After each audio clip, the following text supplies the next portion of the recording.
आज जो कहानी आप लोगों को सुनाने जा रहा हूँ वो एक कहानी नहीं है, वो बिल्कुल सच्ची घटना है जो 14 जुलाई 2025 को दिल्ली के उत्तम नगर में एक घर में ये घटना घटी।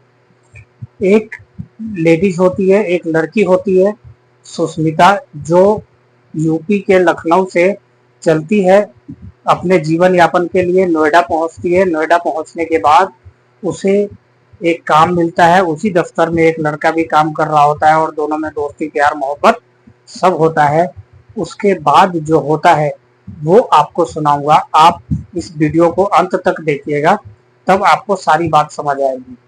मैं आपको बताऊं, ये चैनल आपका ही है, इसको सब्सक्राइब करना है। आपको वीडियो अच्छी लगे तो इसे लाइक करना है और बेल घंटी तो जरूर बजाना है, जिससे मैं जो भी वीडियो डालूंगा वो आप तक पहले पहुंचेगा। ये जो घटना मैं आपको बताने जा रहा हूँ ये दिल्ली के उत्तम नगर से है।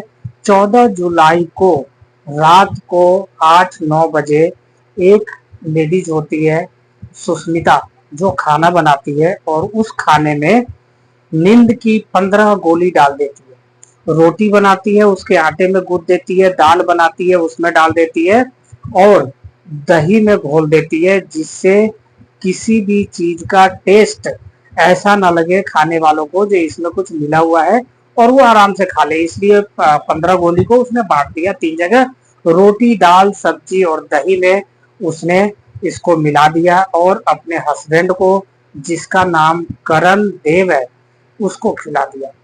खाना खिलाने के बाद करण देव और उसकी बीवी दोनों सो गए। करण देव बिल्कुल नींद में आ गया, लेकिन इस 15 गोली को खिलाने के बाद सुष्मिता को लग रहा था जो ये इसी में निपट जाएगा, लेकिन वो निपटा नहीं, उसकी सांसें चल रही थी। फिर सुष्मिता ने एक इंस्टाग्राम चैट खोला और अपने आशिक, जो उसका कोई और नहीं उसका चचेरा देवर था, जिसका नाम राहुल देव है, उसको इंस्टाग्राम चैट के थ्रू बात किया। जो इसे तो कुछ नहीं हो रहा है, इसकी सांसें चल रही है, ये जिंदा है, ये बताओ करे क्या जिससे ये मरे। बहुत सारी बातें हुई, बहुत सारी चैट में और भी बहुत सारी बातें हुई। फिर राहुल देव ने बताया इसको करंट दो, और फिर उस औरत ने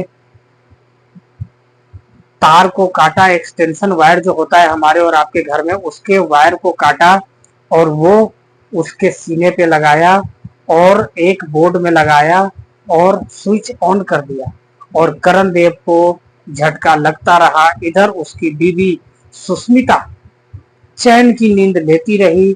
1-2 घंटे के बाद उठी, फिर चेक किया तो करण देव मर चुका था। फिर कंफर्म किया और जो उसका चचेरा देवर, जो उसका आशिक था, जिससे 2 साल से अवैध संबंध थे, उसको कंफर्म किया जो ऐसे ऐसे हो गया है। फिर वो वाइफ, वो सुष्मिता अपने पति के बेड पे ही सोती रही। सुबह तक 2-3 घंटा सोया, फिर सुबह हुआ। सुबह होते ही जो उसके अपने सगे देवर और सास और ननद बगल के ही 2 गली में छोड़ के रहते थे, उसके पास दौड़ी दौड़ी भागी। मैं आपको बताऊं, जो एक घर था, छोटा सा घर था उत्तम नगर में सुष्मिता का, जहां पे वो लोग रहते थे, और सुष्मिता का जो हस्बैंड है वो नोएडा में जॉब करता था और इसके 7 साल का बच्चा भी है। 7 साल का बच्चा है और सुष्मिता भी जब ये बच्चे बड़े हो गए, पहले जॉब करती थी राहुल करण देव के साथ ही, अपने हस्बैंड के साथ।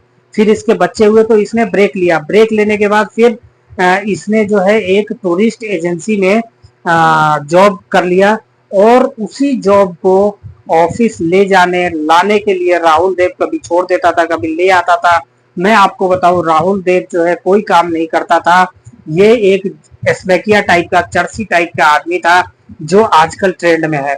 और इसको ऐसा लगता था जो इस भाभी को सेट कर लिया, तो भाभी ने अपना फ्लैट भी लिया है उत्तम नगर में, जो भाई के नाम पे है, और भाभी के पास बहुत पैसे हैं। करण देव ने भी पैसे जमा कर रखे थे, तो इससे हमारी जिंदगी चलती रहेगी, नशा पानी करता रहूंगा और भाभी तो अपने हाथ में रहेगी रहेगी। तो इसने जो है प्लान बनाया, जो करण देव को अगर रास्ते से हटा देते हैं तो सब कुछ मेरा हो जाएगा। और यही अपने चचेरी भाभी के साथ, सुष्मिता के साथ इसने प्लान किया और सुष्मिता अपने देवर के बहकावे में, देवर के प्यार में पागल होकर अपने हस्बैंड को रास्ता से हटाने के लिए ऐसा कुछ किया। उसके बाद सुबह सुबह जैसे ही फिर क्या हुआ, जब इन्होंने अलग फ्लैट लिया, घर वालों को लगा इसकी फैमिली बड़ी हो गई है, बेटा भी है और ये दोनों जॉब करते हैं, जो करण देव होता है उसकी नाइट शिफ्ट लग जाती है और इनको टाइम नहीं मिलता है। इस वजह से पास में ही एक गली छोड़ के उत्तम नगर में एक फ्लैट लिया गया, जिस फ्लैट में ये लोग शिफ्ट हो गए थे। और जब वहां शिफ्ट हो गए तो राहुल देव को इसके घर आने जाने में बहुत ज्यादा इजी हो गया।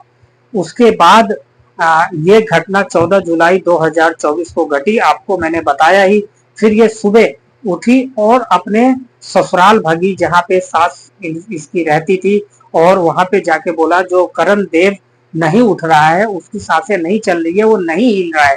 ये जैसे ही सुनी, वो उसकी सास मतलब करण देव की माँ, वो भागते हुए आई, उसका भाई भागता हुआ आया, देखा तो करण देव अब इस दुनिया में नहीं है ऐसा उनको लगा, और उन्होंने इसको दीनदयाल उपाध्याय हॉस्पिटल में भर्ती कराया, जहां पे डॉक्टर ने मृत घोषित कर दिया। लेकिन करण देव के मुंह से झाग भी आए थे क्योंकि इसने दवाई खिलाया था, तो डॉक्टर ने बोला करंट लगने से झाग नहीं आ सकता। और डॉक्टर ने वो टेप के निशान भी देख लिए हाथ पे और चेस्ट पे, जहां पे सुष्मिता ने चिपकाए थे। और डॉक्टर ने इसको पोस्टमार्टम के लिए पुलिस को फोन किया पहले, और फिर पोस्टमार्टम के लिए भेजा। अब देखिए यहाँ पे वो बीबी क्या कहती है, और वो चचेरा भाई राहुल देव ये कहता है, और राहुल देव का बाप ये कहता है, जो हमारे बच्चों को, हमारे भाई को, हमारे पति को, अब तो उनकी डेथ हो गई है, लेकिन इस हालत में हम चीड़ा फटा हुआ नहीं देखना चाहते। देख लो कितना प्यार बरसा रही है। और हम ये जो अपना पोस्टमार्टम है ये नहीं करवाएंगे। लेकिन करण देव के घर वालों ने जीत करके पोस्टमार्टम कराया, उसका अभी रिपोर्ट भी नहीं आया था, और पोस्टमार्टम होने के बाद इन्होंने दाह संस्कार कर दिया। दाह संस्कार करने के बाद आपको बताऊं, हिंदू धर्म में दाह संस्कार के बाद नहाया जाता है। तो राहुल देव गया अपने वॉशरूम में नहा के आया, जो आशिक था सुष्मिता का, और वो नहा के आया तो वो अपना मोबाइल भूल गया मेरे दोस्तों। वो मोबाइल वॉशरूम में ही भूल गया, और जस्ट उसके बाद करण देव का सगा भाई भी नहाने गया, और वो नहा रहा था तो उस मोबाइल का कोई नोटिफिकेशन आया होगा, कोई मैसेज आया होगा, और मोबाइल के स्क्रीन लाइट ऑन हुआ तो उस करण देव के अपने सगे भाई का नजर गया। उसने देखा ये मोबाइल किसका है, और क्या है, वो जो मैसेज आया था वो सुष्मिता का ही आया था।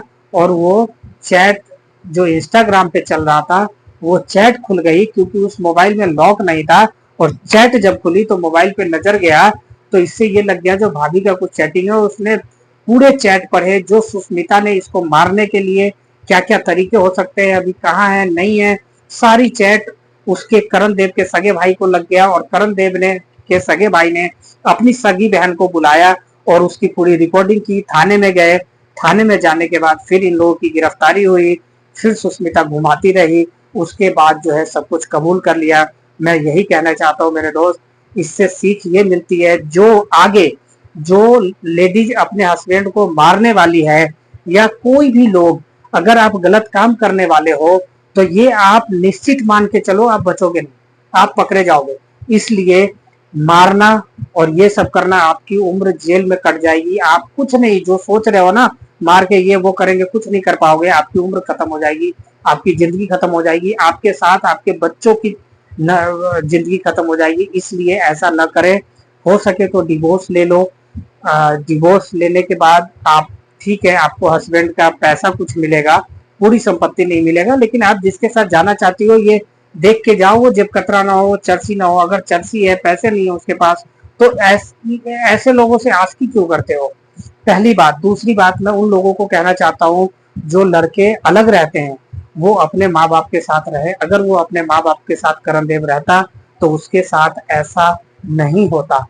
ठीक है, फिर हम लोग मिलते हैं कल नए सब्जेक्ट पे, नई कहानी पे। तब तक के लिए धन्यवाद। आप लोगों से फिर रिक्वेस्ट है, आप लोग चैनल को सब्सक्राइब जरूर करें, और वीडियो को लाइक करें, शेयर करें, कमेंट करें, और बेल घंटी जरूर बजाएं। नमस्कार, जय हिंद, जय भारत।